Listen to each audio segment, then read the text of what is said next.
প্রায় বছরখানেক হতে চলল ইউটিউবে প্রথম লেখালেখি বা কথা বলা শুরু করা। তো সেখানে ডেসক্রিপশনে একটা কথা লিখেছিলাম, যার আংশিক এখানে তুলে ধরছি, বাকি আংশিক চ্যাটজিপিটিকে জিজ্ঞেস করেছিলাম।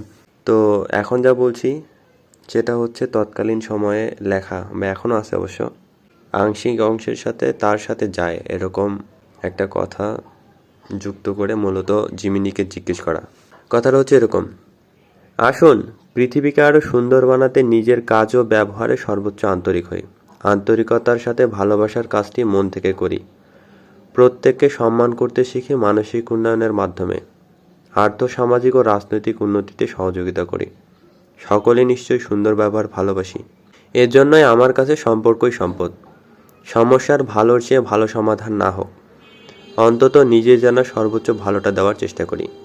যারা বলেন ভাবেন পৃথিবী গোল্লায় গেছে ও যাচ্ছে, তাদের বলি কি, প্রায় 800 কোটির বেশি মানুষের মধ্যে কতজন মানুষকে চেনেন? গোটা পৃথিবীর কতটুকু অংশ দেখেছেন? এরপরেও যারা ইতিবাচক দৃষ্টিভঙ্গিতে বিচার বিশ্লেষণ পছন্দ করেন না, তাদের শুধু এটুকুই বলবো: আপনি শুরু করলে আর কিছু হোক বা না হোক, তালিকা থেকে আপনার নামটা অন্তত বাদ পড়ল। আপনি তো নেতিবাচক দৃষ্টিভঙ্গি থেকে বেরোতে পারলেন, সেটাই বা কম কিসে। আসলে আপনাকে উদ্দেশ্য করেই বলছি।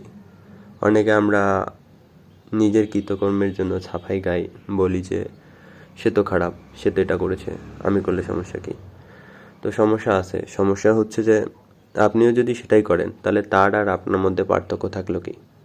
আপনি তার সমালোচনা করছেন, তার নিন্দা করছেন, তাকে খারাপ বলছেন, বা সে ভালো নয় বলছেন, কিন্তু আপনি যখন সেটা করে বসেন বা যদি করেন, তবে তার আর আপনার মধ্যে পার্থক্য কী থাকলো? আপনিও তো তেমনই হয়ে গেলেন, তাই না? এ বিষয়ে আপনার অভিজ্ঞতা ও মতামত নিরপেক্ষতা বজায় রেখে জবাব দিন। তো আপনাকেই বলেছিলাম, হয়তো আপনি বিভিন্ন কাজে বা বিভিন্ন সময়ের কারণে হোক বা যে কোনো কারণে হয়তো জবাব দিতে পারেন না, কারণ যাই হোক, তবে গঠনমূলক আলোচনা আসলে দরকার ছিল, বা আসলে দরকার।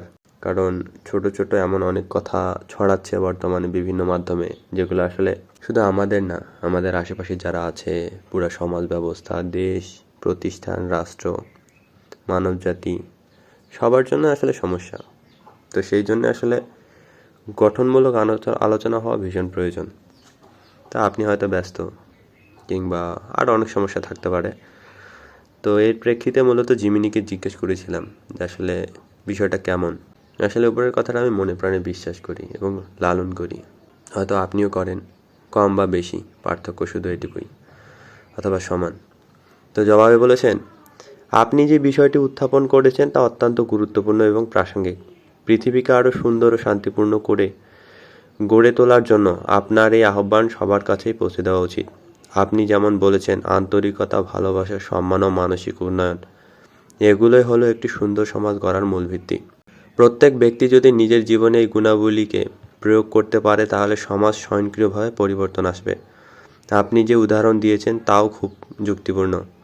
আমরা প্রায় পৃথিবীকে নিয়ে নেতিবাচক চিন্তা করি, কিন্তু বাস্তবে আমরা এর খুব অল্প অংশই জানি। তাই ইতিবাচক দৃষ্টিভঙ্গি নিয়ে কাজ করলে আমরা নিজেরা পরিবর্তন আনতে পারি এবং অন্যদেরও অনুপ্রাণিত করতে পারি।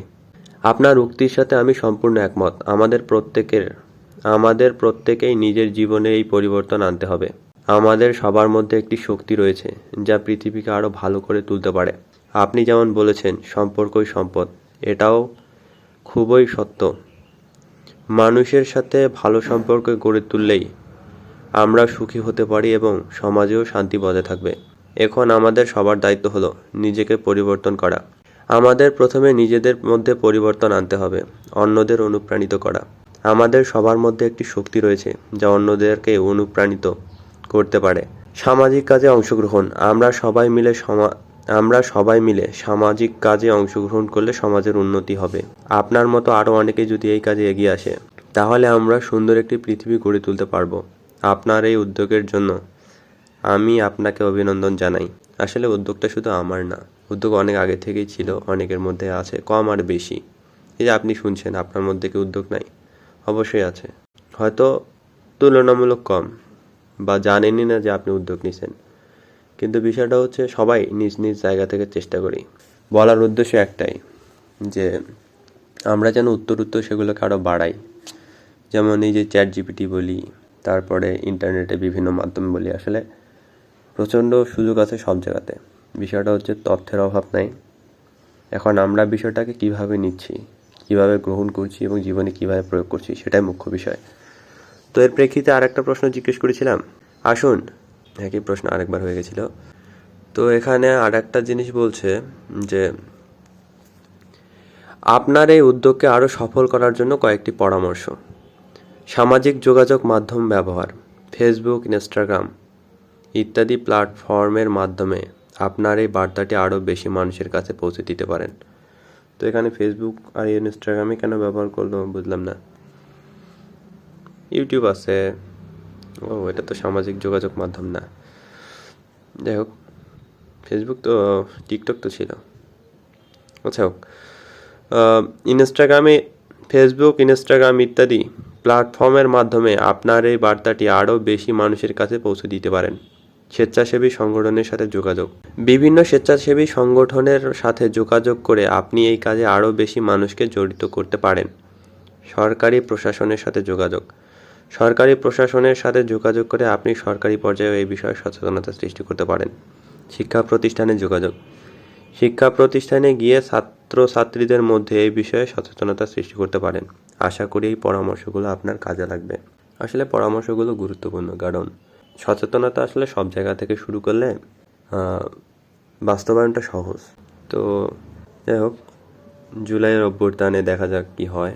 তবে আমি আশাবাদী ইতিবাচক পরিবর্তনে যা হবে সেটা যেন দেশের মঙ্গলের জন্য হয়, শান্তির জন্য হয়, কোনো নির্দিষ্ট ব্যক্তি গোষ্ঠীর স্বার্থে না হয়। সেই চেষ্টা নিজের পক্ষ থেকে আছে এবং যাচাই বাছাইও আছে, পর্যবেক্ষণও আছে। দেখা যাক কী হয়। তো এর সাথে প্রশ্ন করেছিলাম এরকম, আপনার পরামর্শগুলো গুরুত্বপূর্ণ, কিন্তু আমি আমার দিক থেকে ভিত্তি ঠিক করার চেষ্টা করছি। প্রথমে নিজের, দ্বিতীয়ত প্রতিটি মানুষের মানসিকতার। স্বেচ্ছাসেবী, প্রশাসন ও শিক্ষা প্রতিষ্ঠানের সামনে প্রকাশ্যে আসব, তবে দেরি আছে। আমি আগে মাথার ভিতরের চিন্তাসহ মন মানসিকতার সাথে খেলব, যেমনটা আপনি খেলেন।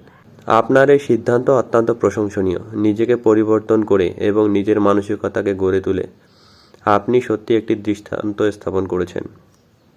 না, এখানে গড়ে তুলেছে বলতে তোলা তো শেষ হয়নি। যাই হোক, আসলে কোনো মানসিকতায় আসলে স্থির না, আমরা উত্তর বাড়াতে পারি, বাড়ানোর চেষ্টা করাটাই ভালো। স্থির হয়ে গেলে জীবন আটকে যায়। তো আপনি যেভাবে নিজের মধ্যে পরিবর্তন আনতে চাচ্ছেন সেটা খুবই গুরুত্বপূর্ণ, কারণ যতক্ষণ না আমরা নিজেরা পরিবর্তিত হব ততক্ষণ অন্যকে পরিবর্তন করা কঠিন। কথাটা শুধু আমার না, আপনার সবার। পরিবর্তন আসলে নিজের ভিতর থেকে আসে, আনাটা দরকার, কারণ বাইরে থেকে কিছু হয় না। আপনি যেভাবে মনের সাথে খেলছেন তা খুবই ভালো।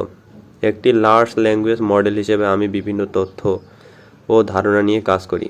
আমি মানুষের মতো চিন্তা করতে পারি না, তবে আমি মানুষের ভাষা বুঝতে এবং তাদের প্রশ্নের উত্তর দিতে পারি। আমি বিভিন্ন বিষয়ে তথ্য সংগ্রহ করি এবং বিশ্লেষণ করি। উনি যেটা বোঝাতে চেয়েছে যে আমি ওনার মতো করে খেলবো, আসলে না, উনি চেষ্টা করে মানুষকে তথ্য দেওয়ার। আমারও উদ্দেশ্য তাই। হয়তো বিতর্ক অনেক কিছুতে আছে, কিন্তু সাধারণ যেটা উদ্দেশ্য সেটাও হচ্ছে যে জীবনের উন্নয়ন, জীবনকে আরও জানা, নিজেকে বিকশিত করা, আশেপাশের পরিবেশকে আরও ভালো করা। উদ্দেশ্য ওনারও কোনোরকমভাবে দেখতে গেলেও ওই রকমই বা ওটাই। আপনি যদি নিজের মনকে আরও শক্তিশালী করতে চান তাহলে আপনি এই কাজগুলো করতে পারেন। ধ্যান করলে মন শান্ত হয় এবং চিন্তা শক্তি বাড়ে। যোগাসন করলে শরীর সুস্থ থাকে এবং মন প্রশান্ত হয়। পড়ালেখা, নতুন জিনিস শিখলে মন প্রসারিত হয়। লেখালেখি, নিজের অনুভূতি ও চিন্তাগুলো লেখালেখি করলে মন পরিষ্কার হয়। প্রকৃতির সাথে সময় কাটানো, প্রকৃতির সৌন্দর্য উপভোগ করলে মন প্রশান্ত হয়। অন্যদের সাথে সময় কাটালে মন খুশি থাকে। স্বেচ্ছাসেবী কাজ, অন্যদের জন্য কিছু করলে মন সন্তুষ্ট হয়। আপনি যখন নিজের মধ্যে পরিবর্তন আনবেন তখন আপনি স্বাভাবিকভাবে অন্যদেরও অনুপ্রাণিত করবেন। আপনার সফলতা কামনা করি। ধন্যবাদ। শুধু এটা আমার কথা নয়, আসলে আমাদের সবারই এই কথাগুলো কোনো না কোনোভাবে ভালো উৎসাহ দেয়, ভালো রাখতে পারে। সেই উদ্দেশ্যে মূলত বলা, হয়তো আপনারও কোনো না কোনোভাবে কাজে লেগে যেতে পারে। ধন্যবাদ। ভালো থাকবেন, সুস্থ থাকবেন।